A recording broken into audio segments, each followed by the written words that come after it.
David Zaritsky from the Bond Experience. We're back to talk about Elements. Just when you thought you knew everything about that preview event that we went to, we're here to deliver more. You see, we had a really incredible experience with Neal Callow, the art director. He's been on a lot of Bond films.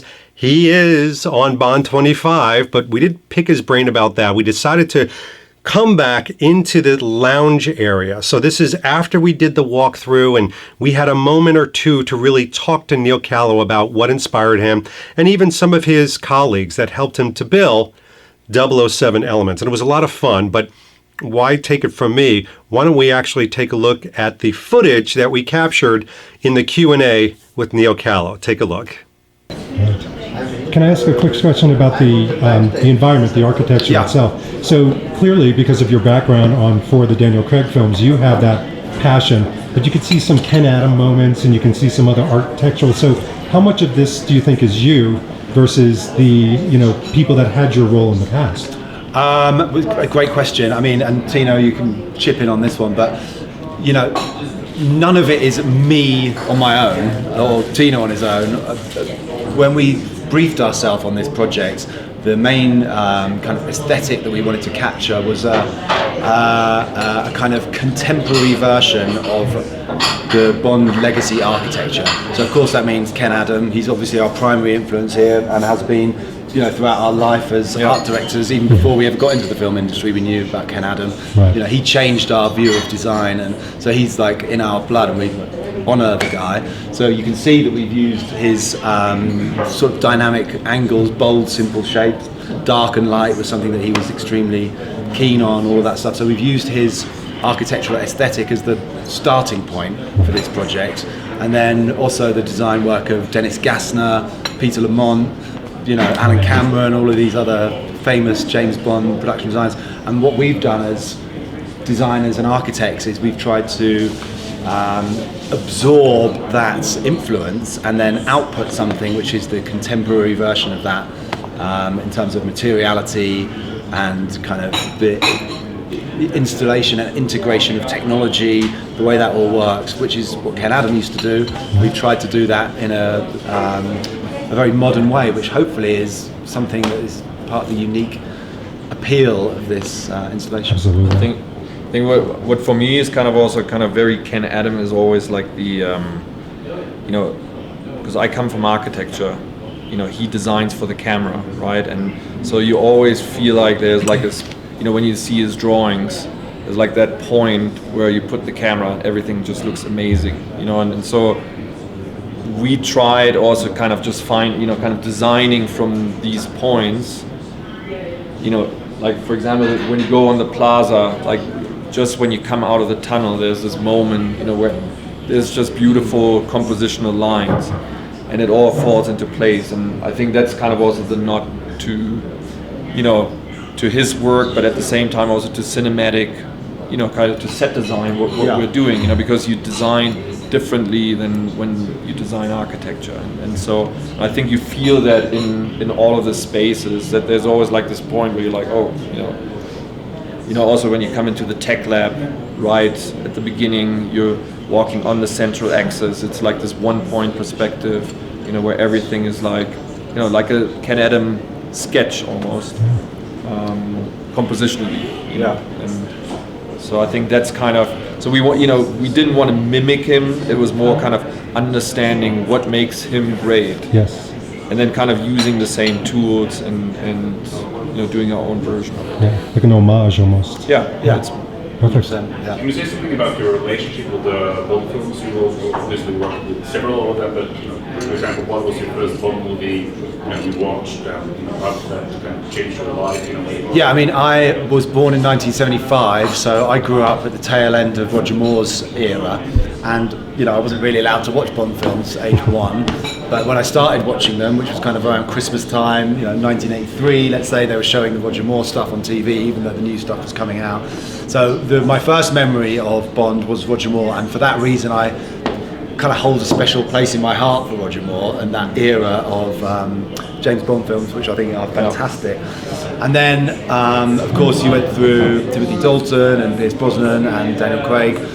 And so for me, Daniel Craig, of course, is my Bond, because I worked on Casino Royale back in 2005, I think I started that movie, and that was my first Bond film. My first film was Lara Croft Tomb Raider. Then I met Tino when we were both doing Charlie and the Chocolate Factory for Tim Burton, and then I think pretty much straight after that job, I got a job on Casino Royale, and was immediately sent to the Bahamas for 6 months. I was just like, Poor Jesus, thing. I really am on a Bond film here. And I subsequently met my wife in the Bahamas, who is a Californian resident, and she'd come over to be the second unit director's assistant, and now lives in London, works as the creative director of Eon Productions. She'll be here this afternoon, actually, if you guys want to say hi. And yeah, and then obviously continued to work on the Bond movies after that, as well as kind of other bits and pieces. Yeah, for me, it's, I haven't worked on a Bond movie, but it's always been, I guess, the same kind of also 80s, more kind of the ingenuity of, there was always something amazing about the Bonds, and I think kind of for me that also kind of motivated me to, to design. I think there was an excitement about whatever, all the cars, all the gadgetry. There's always something that made Bond kind of special. And I studied architecture and then went into film. And I think there's always like this playfulness that, there's something smart, there's something interesting, exciting, unexpected, and even if, I think there was always kind of a spirit from the Bonds that, really excited me, and in a more abstract way is also kind of in some way a reason why I'm doing what I'm doing. So. I think another really kind of important thing to say about that relationship is that, film set design in the end is about telling a story through architecture. It's like telling an actual part of the story. So we talked earlier about how, Sam wanted the scene between Bond and Madeline Swan to be this kind of cold, frosty scene that reflects the kind of atmosphere of that particular part of the movie. So as set designers, our job is always to say, all right, what's the scene that we're framing up here? What helps the audience understand the kind of atmosphere of that moment, instantly through set design. No words, just lighting, materials, environment, all that stuff. So that's what we are paid to do by people. And then what we've been lucky enough to do here is to take that same ethos about telling a story through environmental design and apply it to real architecture, which is another kind of unique element of this project, which you never get that. You never get to design a building to tell a story and then tell the story inside it. Usually you have to have a building which already exists and retrofit your story inside it. But here we've been able to shape it, symbiotically at the same time. Yeah, and that's all part of the James Bond vibe, This is somewhere where James Bond might well be, operational, which makes it just right for the brand, I think. Well, there you have it. A little Q&A, getting some information. I thought some really pretty fascinating information. And by the way, I have to tell you, throughout the entire event, and even post after the event, when there were some people back in the bar watching the football game, it was amazing how the people from Eon were very embracing of the fans, especially Neal Callow, Meg Simmons, some of the PR people, very embracing and connected with them, which was fantastic, obviously, to see. I want to give a review of 007 Elements because I think it's worth it. I mean, a lot of people have said it was interesting to see the experience, but it is very artistic installation. I mean, I loved, of course, the prop area the most, that showed the gadgets and, allowed you to play with things. There's a lot of video. That kind of pushes you through to the different parts of the film. But the element aspect, obviously the namesake of the very place that we went to, is really coming through. You've got the darkness, you've got the light, you've got the sunshine, you've got the mountains, you've got the snow, you've got the ice, you have the cold, you have the warm. You have all these things conflicting against each other, and I can see why there is such a draw. I had a great time. I think if you're in the area, especially if you're skiing, and if you're want to go to a James Bond place that actually used in the filming. My gosh, this is a really great place. As far as how much time you can spend up there, it's debatable. I think if you take your time through the museum and touch and look at everything and photograph everything, you can make the most out of it.